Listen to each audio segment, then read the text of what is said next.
So now, Tom King, we're down the quay in Westport. When was it built? Built in 1850. 1850. The Harbour Board Act passed in the House of Westminster, the Irish Parliament having been dissolved in 1800. So the MPs that you have in the north now would have been the MPs down here if we still had the old system. So who built it? Built by the Westport Harbour Board, as they were a statutory body set up under the Act, and they had the power to select fees, regulate the shipping channels, regulate anybody who moved in this key area. There was also a customs and excise zone here, so once you passed the tower, the monument about a half mile outside the harbour, you had to seal your holes and cap your whisky bottles. There's one of those towers, we call them, outside Londonderry, outside Belfast, outside Cork. They're a sign for shipping that the customs and excise are active in this area. Okay. And was it a busy port? It was the fourth largest port in Ireland in 1904, tonnage-wise. And see, the boats were 500 to 800 tons. Come on, Alex. And they were very suitable for the depth of water, etc. As this is really a steamer harbour. The steamer harbours were 14 foot deep, and the British built their ships for that trade all over the world. And what kind of stuff were they bringing in and out that time? Well, they brought in out here first was coal, because it was based on merchants. You had Mayo Roscommon, South Sligo and North Galway, and in that area there was 1,000 merchants. The case in Westport would be Malloy's, now SuperValu. And they used to bring in 12 loads of coal every year at 500 to 800 tons each. So the first year this harbour had the potential for 500,000 tonnes of coal. That was an extraordinary amount in those days.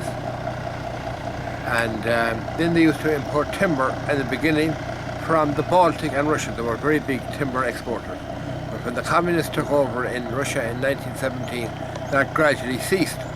You also had timber from Sweden and Norway. And who were the harbour masters down here? Do you know any of them? Kitty Hoban was the last harbour mistress. She lived over there beside the old railway station. There was a Hopkins man, one of the pilots. I met one of his in-laws recently. Yeah. What was the name of the dredger that was out there? The name of the dredger was a Sisyphus. It was an old-fashioned bucket type. You know, there was a boat, the front of it had buckets. The buckets went down into the water, filled up with mud, and as they came up, they tipped into the back of the boat. And she was steam driven, in other words, they lit a fire in the boat, a coal fire, and that drove the boat. And was it long down here? It was here from 1883 right through to 1946, when it was sold to the to the Suez Canal Company. And unluckily, the following years, the French and the Brits invaded Egypt because of the Suez Canal. They wanted it, and the first one of the foot boats that was sunk was the Sisyphus. But they raised her after the war, the Egyptians did, and she's very suitable for sand, the bucket, you see, there was no arse on it. The True Bay is all sand, the inner bay. And has it been scrapped on one of that boat, the Sissy boat? I don't know, it was operational 15 years ago, but it's hard now to get information out of Egypt. Can you remember the names of any of the ships that came here? Yes, they had the SS Elm. That was the first boat. It was in the bay the day the famous Achill disaster, when 34 people lost their lives in a drowning just outside the mouth of the harbour. There was the Galtee, which is well known to this generation, and then there was a number of ships both belonged to the Blair Line, the Glasgow, Londonderry and Dublin Steamship Company, and eventually P&O owned them both. Okay. See, the Dutch had a lot of small coasters that were owned by families, and they used to ply this trade with coal or timber or slag from the mills, iron mills, slag from the farmers. You know, Peggy Bewell, God rest her, she died there last year. Yeah. And she had the pub over at the railway station. I remember that time there was a railway station there. Initially, for the first 4 or 5 years, passengers, 3 times a day from Westport to the quay, then goods only for the remainder of the period.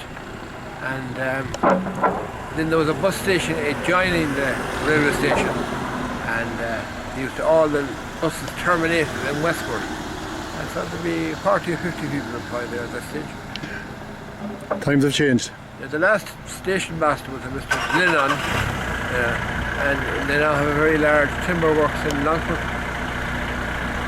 There was a strike here one time, was there?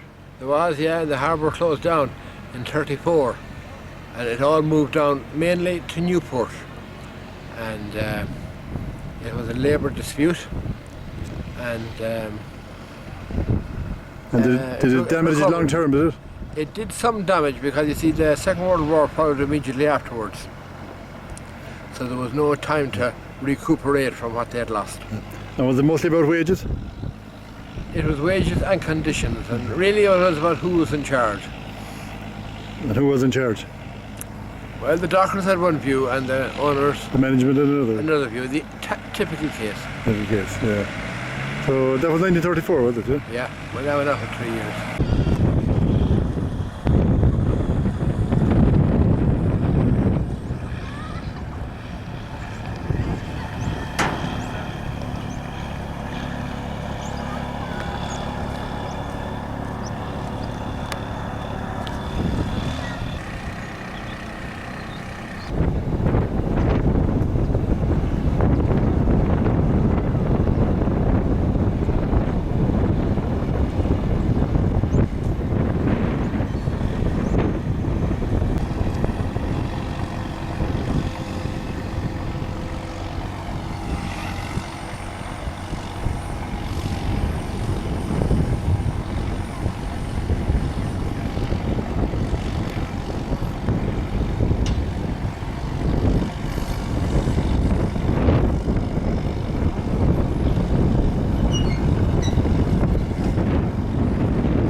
Come on, keep going, come on. You're not going home yet?